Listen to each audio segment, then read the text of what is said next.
Bismillahirrahmanirrahim. Assalamualaikum warahmatullahi wabarakatuh.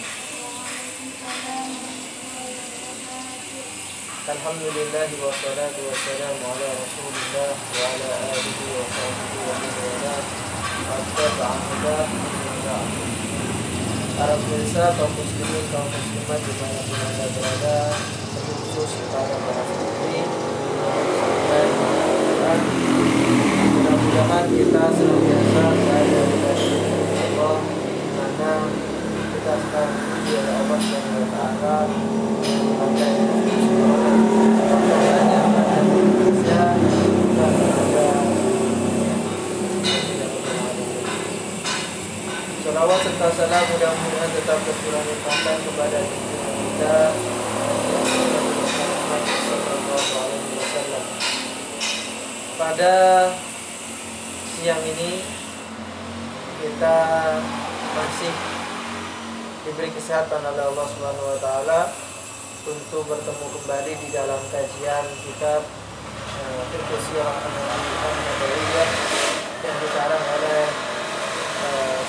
Al-Allamah Asy-Syaikh Dr. Muhammad Sa'id Muhammad, di mana segmen yang akan kita kaji di sini adalah tentang Sirah Nabawiyah, tentang sejarah Nabi Muhammad sallallahu alaihi wasallam. Adapun tema yang kita angkat pada pertemuan kali ini yaitu Rasul berkhalwat di Gua Hira. Apa artinya berkhalwat? Berkhalwat itu artinya menyendiri. Menyendiri. Mungkin ada kata-kata yang lain yang mirip maknanya. Yang mirip maknanya dengan kata khalwat itu.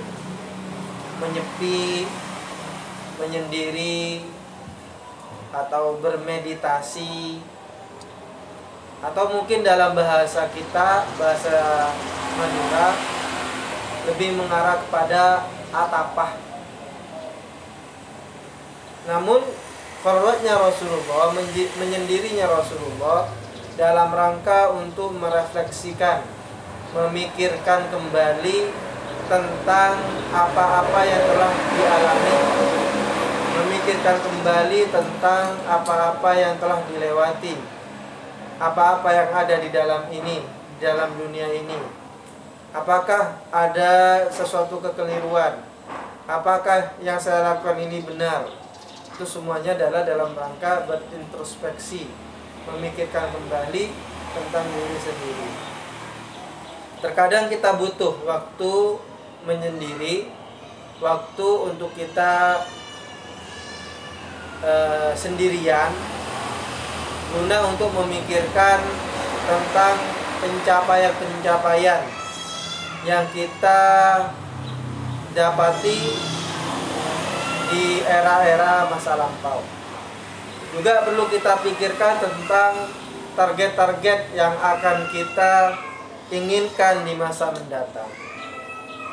Jadi dalam bahasa modernnya, dalam masa kekinian, kita butuh me time, me sendiri atau saya, time waktu. Artinya apa?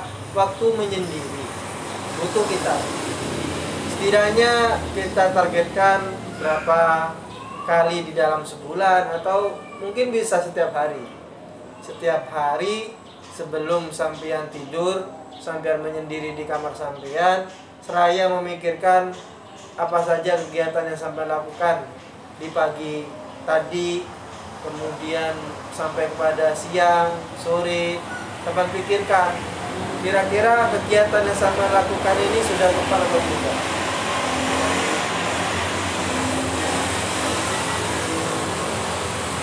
Kita baca di halaman 60, ihtila'uhu fi ghari Hira'in, menyepinya Rasulullah Shallallahu Alaihi Wasallam di Gua Hira, di Gua Hira.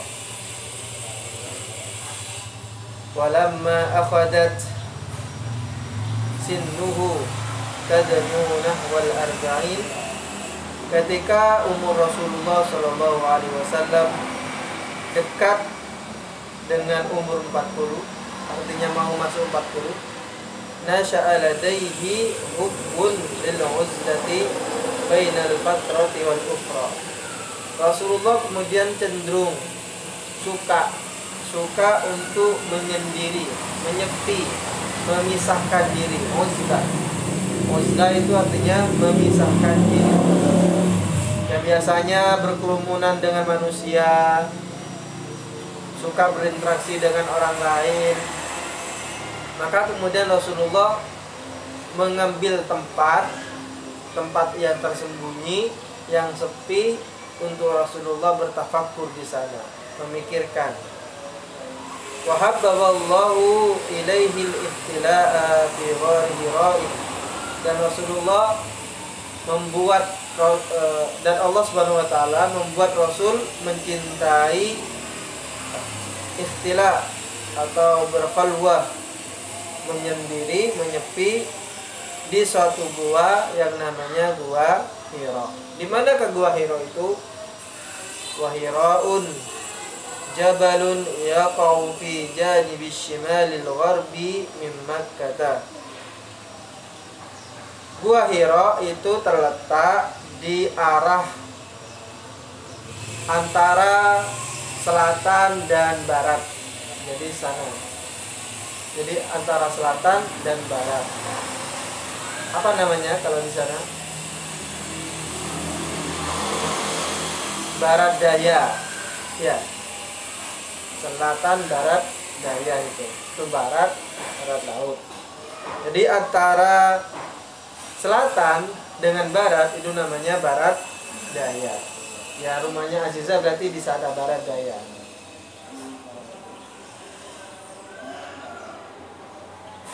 Fakana yakhlu fihi. Kemudian Rasulullah menyendiri di sana. Wa yata'abbadu fihi al-layali dhawatal 'adad. Rasulullah ngapain di sana? Rasulullah dalam rangka untuk beribadah.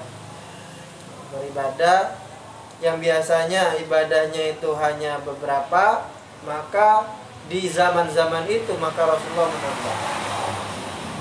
Yang awalnya ibadahnya hanya satu, misal contohnya hanya beberapa rakaat dalam kegiatan rutin kesehariannya, maka di hari-hari Rasulullah berkhalwat itu Rasulullah menambah ibadahnya supaya lebih supaya lebih khusyuk di dalam beribadah. Fataratan asyra wa taratan akthar min dzalika ila syahrin. Terkadang Rasulullah itu menyepi, tidak pulang-pulang sampai 10 hari. 10 hari di dalam gua itu. Terkadang lebih sampai 1 bulan. Jadi Rasulullah ke Gua Hira itu berhari-hari. Setelah perbekalannya habis, maka Rasulullah kembali ke rumahnya.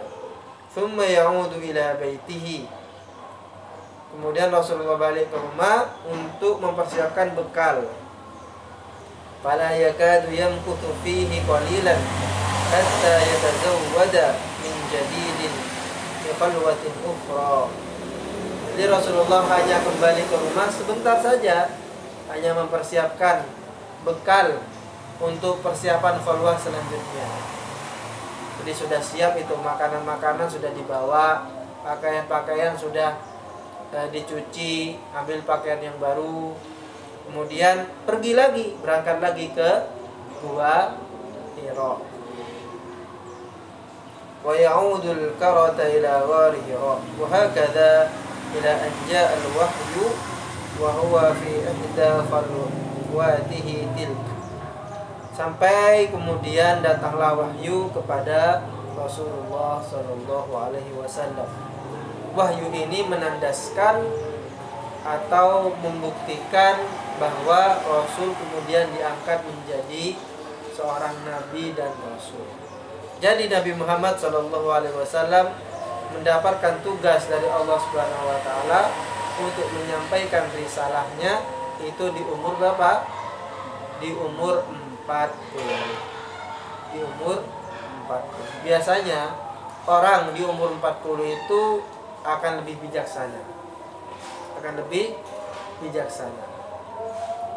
Kalau masih muda itu biasanya pikirannya masih pengen main-main. Masih pemuda, masih lajang, masih kuliah S1. itu masih pikirannya pengen main-main. Kebanyakan seperti itu. Baru setelah itu dia menikah umur 25 atau umur berapa manusia pada umumnya. Kalau laki-laki kebanyakan umur 25, perempuan 25 ke bawah. 21, 23, 24, 25. Biasanya orientasi yang ingin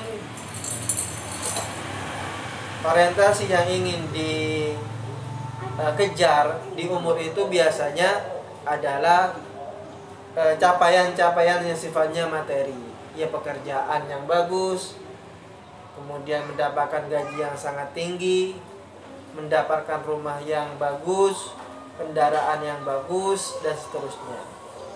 Biasanya seperti itu. Itu fase umur 25 ke atas, 30, 35. Baru sampai umur 40 ini biasanya manusia saat ini mulai masuk kepada suatu fase di mana dia mulai merefleksikan, mulai memikirkan kembali capaian-capaian yang dia sudah dapatkan di era sebelum umur 40 tahun. Kemudian juga dia akan merefleksikan, akan memikirkan kira-kira apa saja yang perlu dibenahi sehingga dia di atas umur 40 tahun itu akan menjadi manusia yang lebih baik, manusia yang lebih sukses. Nah, Rasulullah diangkat menjadi nabi di umur 40 tahun. Dan itu dimulai dari mana? Dimulai dari Gua Hira. Jadi kalau ditanyakan, di manakah Rasulullah mendapatkan wahyu pertama kali? Yaitu di Gua Hira. Makanya Gua Hira ini menjadi tempat yang sangat bersejarah. Nanti kalau sampai ditakdirkan oleh Allah Subhanahu wa taala sampai ke Mekah, sampai di kota Mekah untuk haji ataupun umrah, maka jangan lupa untuk mengunjungi Gua Hira. Ada tulisannya, sampai bisa searching di Google, ada tulisannya Gua Hira. Ada beberapa gua yang selain dari Gua Hira itu yang mempunyai nilai sejarah yang sangat tinggi, terutama di dalam Islam. Di samping ada namanya Gua Hira, ada lagi Gua Thur. Gua Thur. Tulisannya kalau dalam bahasa Indonesia T-S-U-R, Thur. Gua Thur ini mempunyai ikatan sejarah dengan Islam tatkala Nabi Muhammad SAW bersama sahabatnya, yaitu sahabat terbaik Abu Bakar As-Siddiq. Beliau berdua dalam perjalanan hijrah ke Madinah. Sebelum sampai ke Madinah, Rasulullah dan sahabatnya ini sempat bersembunyi, menurut riwayat 3 hari bersembunyi di dalam Gua Thur itu. Itu nanti akan diceritakan bagaimana kejadian itu dan apa saja kejadian-kejadian unik yang ada di dalam Gua Thur. Kembali lagi kepada tema kita, yaitu khalwatnya Rasulullah di Gua Hira.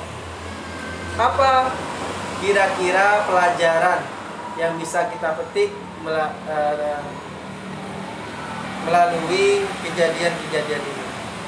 Al-ibaru wal-ibadu, pelajaran-pelajaran.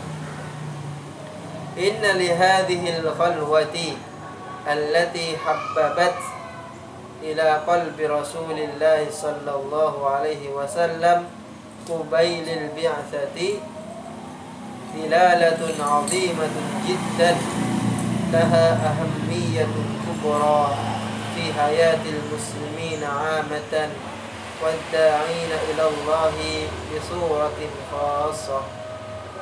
Jadi kalau kita perhatikan sejarah Nabi Muhammad, terkhusus tentang tema yang kita angkat ini adalah di situ banyak pelajaran-pelajaran yang sangat jelas, yang sangat besar, sangat agung, yang bisa dipetik oleh umat Islam secara umum dan juga dipetik oleh para dai, para ulama, para ustadz secara khusus.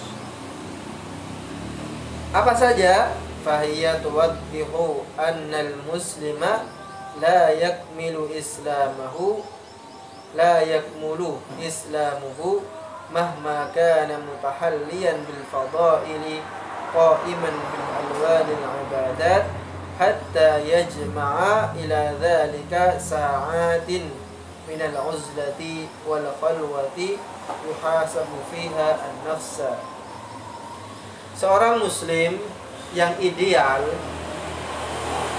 meskipun dia terkenal dengan orang yang amat baik secara zahiri, secara lahiriah dia begitu baik, amal-amal perbuatannya banyak yang baik, namun akan terasa kurang kalau tidak ada khalwah, menyepi di dalam bagian kehidupannya.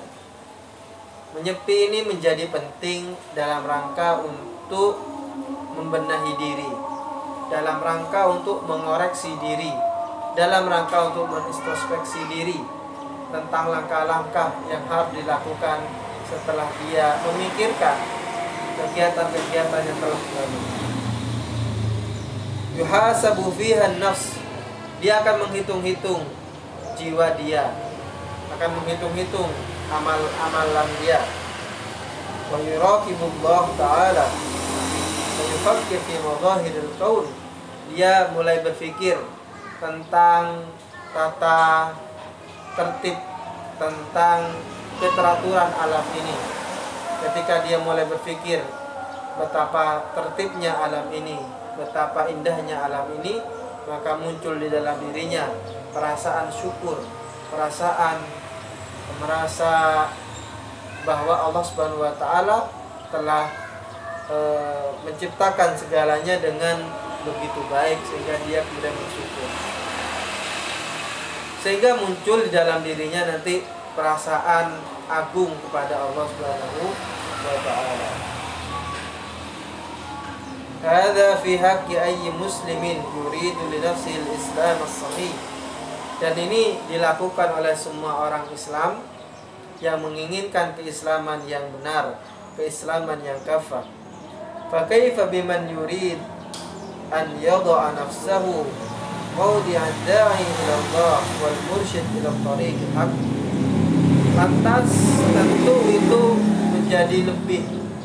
menjadi lebih jikalau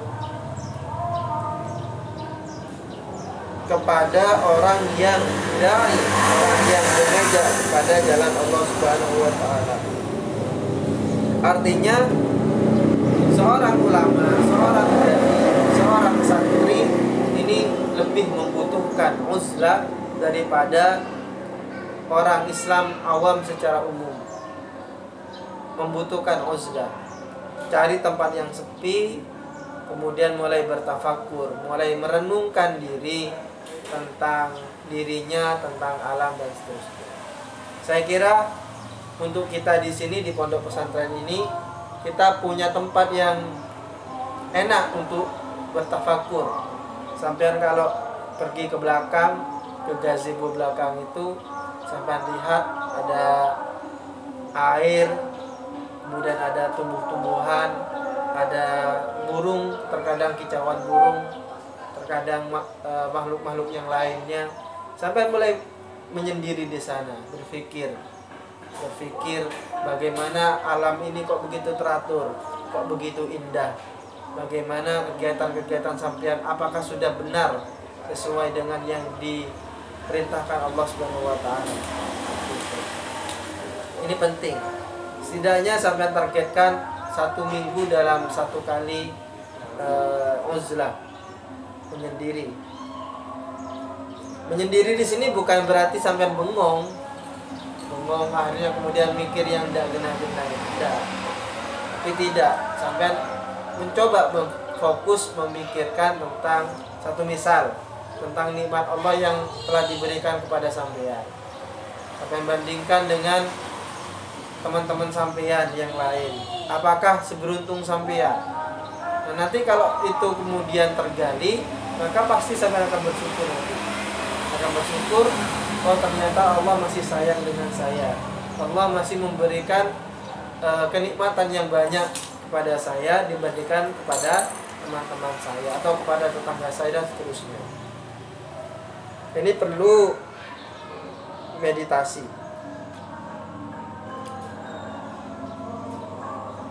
Wa hikmatu dzalika, ini terakhir, anna lin nafsi afatun la yaqta'u syarratuha illa dawa'il uzlati 'anil nas wa muhasabatiha fi najwatin min dhajijid dunya wa madhahiha. Salah satu pelajaran yang kita bisa ambil dari khalwat ini, dari menyepi ini, bahwa nafsu kita itu terkadang bisa tergerus dari sifat-sifat yang buruk seperti sombong, ujub, hasud, riya, hubbud dunya, cinta kepada dunia, dan segala sifat-sifat yang lain itu bisa hilang kalau kita bermeditasi, menyepi, maksudnya khalwat. Itu bisa hilang. Dan kita juga bisa mendapatkan ketenangan dengan menyepi itu dari hiruk pikuk kebisingan dunia. Kalau sampai keluar gerbang dari sini, sampai keluar ke kota dan seterusnya, bising, dunia itu amat bising. Tanpa melihat kekacauan yang ada. Namun ketika sampean menyendiri, maka pasti akan banyak inspirasi yang mungkin dia pertemuan yang akan datang. Saya akan menceritakan tentang siapa-siapa orang-orang yang mendapatkan inspirasi yang besar dari kegiatan berkhalwat, menyepi. Banyak. Bahkan orang-orang sukses di dunia ini biasanya mereka memulai kesuksesan mereka dari apa? Dari khalwat, dari menyepi. Dia menyendiri, kemudian dia menemukan penemuan yang sangat luar biasa yang sampai saat ini dikenal. Insya Allah itu yang akan kita bahas pada pertemuan yang akan datang. Ada pertanyaan?